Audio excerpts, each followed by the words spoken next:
ஒரு படத்துல ஒரு ஸ்டோரிக்கு மேல இருந்தாலே நாம அதை ஆந்தாலஜின்னு சொல்லுவோம். நிறைய பேர் நம்ம ஊர்ல ஹைப்பர் லிங்க்குக்கும் ஆந்தாலஜி கன்ஃபியூஸ் ஆயிடுவாங்க. ஆந்தாலஜிங்கிறது 4 ஷார்ட் பிலிம் இருக்கிற ஒரு படம். ஹைப்பர் லிங்க்ங்கிறது ஒரு 4 ஸ்டோரி ஒரு பாயிண்ட்ல வந்து ஒன்னா மீட் பண்றது ஹைப்பர் லிங்க். ஃபார் எக்ஸாம்பிள் வானம், கசரத்தவர, சூப்பர் டிலக்ஸ் இதெல்லாம் சொல்லலாம். நான் தமிழ்ல பார்த்த ஃபர்ஸ்ட் ஆந்தாலஜி வந்து அவியல். நம்ம கார்த்திக் சுப்ராஜ் ப்ரொடியூஸ் பண்ணி லோகேஷ் கனகராஜ், அல்போன்ஸ் புத்திர மாதிரி டைரக்டர்ல எடுத்த ஒரு ஷார்ட் பிலிம்ல அதை ஆட் பண்ணிருப்பாங்க. அதுக்கப்புறம் சில்லுக்கருப்பட்டி. ஆந்தாலஜினாலே இப்படிதான்ப்பா இருக்கும் அப்படிங்கறத பிரேக் பண்ணதே சில்லுக்கருப்பட்டி. அதுக்கப்புறம் லாக்டவுன்ல கோலிவுட்ல இருக்க முக்காசி டைரக்டர் ஆந்தாலஜி தான் பண்ணிட்டு இருந்தாங்க. அப்ப நடுவில் மாடர்ன் லவ் சென்னை வந்துச்சு.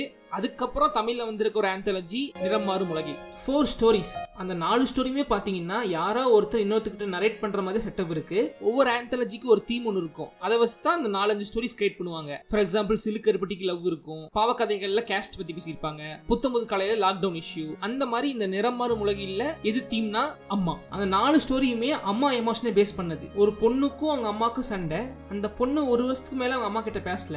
ஒரு நாள் அந்த பொண்ணு அவங்க அம்மா கிட்ட கோச்சுக்கிட்டு வீட்டு விட்டு வெளியே வந்து ஒரு ட்ரெயின் ஏறுது. அந்த ட்ரெயின்ல ஒரு டிடிஆர், அந்த டிடிஆர் இந்த பொண்ணு கிட்ட ஒரு 4 கதை சொல்றாப்ல. அதுதான் நிறம் மாறும் உலகில். இன்ட்ரோலுக்கு முன்னாடி 2 கதை, இன்ட்ரோலுக்கு அப்புறம் 2 கதை. ஃபர்ஸ்ட் கதை மும்பை செட்டப்ல 2 கேங்ஸ்டருக்குள்ள நடக்கிற கதை. அதுக்குள்ள ஒரு ரிவெஞ்ச், ஒரு அம்மா சென்டிமெண்ட், ஒரு கேஸ்டிசம், ஒரு அப்ரஷன் இதெல்லாம் பத்தி பேசியிருக்காங்க. இவ்வளவு லேயர்ஸ் ஒரு ½ hour ஸ்டோரிக்குள்ள பேச முடியாது. ஆனா இதுல ½ hourக்குள்ள இத்தனை விஷயத்தை அட்ரஸ் பண்ணும்போது அது எதையுமே ஆட்டோமேட்டிக்கா சரியா வந்து உட்காரல. செகண்ட் கதை 2 வயசான அப்பா அம்மா, அவங்களுக்குள்ள பயங்கரமான லவ் இருக்கு. ஒருவேளை சாப்பாட்டுக்கு ரொம்ப கஷ்டப்படுறாங்க. அவங்களோட 2 பசங்களும் அவங்களை கண்டுக்கல. அதுல ஒரு டிராமா. ஆனா அந்த டிராமா அநியாயத்துக்கு சீரியல் லெவல்ல இருக்கு. மூணாவது கதை அம்மாக்கு ஆபரேஷன் பண்ணணும், அதுக்கு காசு இல்ல. அதுக்காக ஒருத்தங்கிட்ட வேலை செஞ்சு அதுக்காக ஒருத்தனை கொலை பண்ணி அந்த காசு எடுத்துட்டு வர பையன். 4வது கதை சென்னை சிட்டில ஆட்டோ ஓட்டுற ஒருத்தன், அவனுக்கு அப்பா அம்மா யாரும் இல்ல.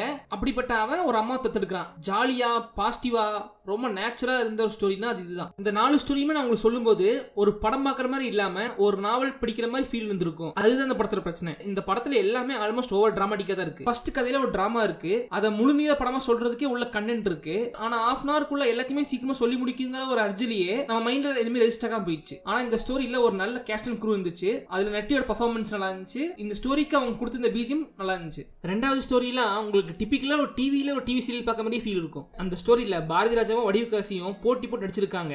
என்னதான் அவங்க நவரசத்தை புளிஞ்சாலும் அந்த ஓவர் டிராமாட்டிக் ஃபீல் நம்ம விட்டு போக மாட்டேங்குது. இந்த 2 ஸ்டோரியிலுமே ஏதாவது நல்லா இருக்குன்னு சொல்ற அளவுக்கு ஒரு ஒர்க் இருக்கு. ஆனா அடுத்து வர 3வது ஸ்டோரியில அப்படி எதுவுமே இருக்காது. ரியோட ஆக்டிங் அமச்சுராவும் ஆடாவும் இருக்கும். இந்த ஒட்டுமொத்த ஆந்தாலஜிலேயே ரொம்ப போர் அடிக்க ரொம்ப ட்ரையான ஸ்டோரினா அது இதுதான். நம்ம ஊர்ல என்ன பண்ணுவாங்கன்னா எல்லா ஆந்தாலஜிலுமே எந்த ஸ்டோரி நல்லா இருக்கோ அதை கடைசியா வைப்பாங்க. ஏன்னா அப்பதான் முடியும் போது நமக்கு ஒரு ஃபீல் குட்டா இருக்கணுங்கிறதுக்காக. இதுலயும் அதே தான் பண்ணியிருக்காங்க. 4வது ஸ்டோரி தான் ஆக்சுவலா குட் ஒன். மற்ற 3மே சீரியல் மாதிரி ஓவர் டிராமாட்டிக் சொன்னேன் இல்லையா, ஆனா இது அப்படி இல்ல.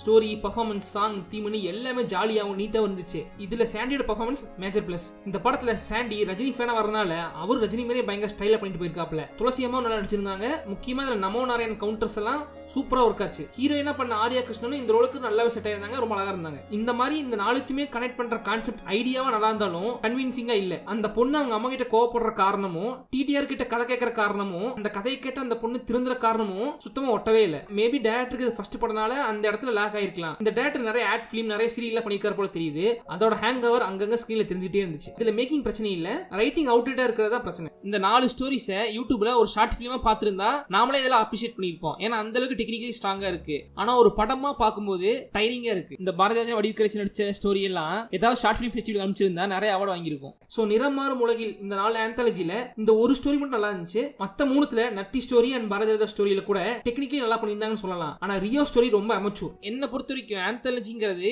ஒரு ஓடிடி மெட்டீரியல். தியேட்டர்ல ரொம்ப ரேரா தான் ஒர்க் ஆகும். ஏன்னா நீங்க தியேட்டர்ல போய் ஒரு 4 ஷார்ட் ஃபிலிமா ஒன்னா பார்க்கும்போது ஒரு பாயிண்ட் மேல டைரிங் ஆயிரும். இந்த படம் பார்க்கும்போது எனக்கு ரொம்ப உறுத்திட்டே இருந்த விஷயம் என்னன்னா, நல்ல ஸ்டார் கேஸ்ட் இருக்கு, நல்ல பெர்ஃபார்மன்ஸ் இருக்கு, டெக்னிக்கலாவும் ஸ்ட்ராங்கா இருக்கு.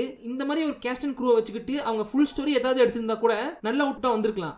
ஆனா ஆந்தாலஜியா பண்ணது அதுவும் ஓவர் டிராமாட்டிக்கா பிரசன்ட் பண்ணது நிறைய பேருக்கு ஒரு சீரியல் பார்க்குற மாதிரியே இருக்கும். So Sandy story good, Bharathiraja story average, Natty story below average, Rio story on low bar. நிறம் மாறும் உலகிற்கு மற்ற ஒரு மார்க் 25க்கு 12.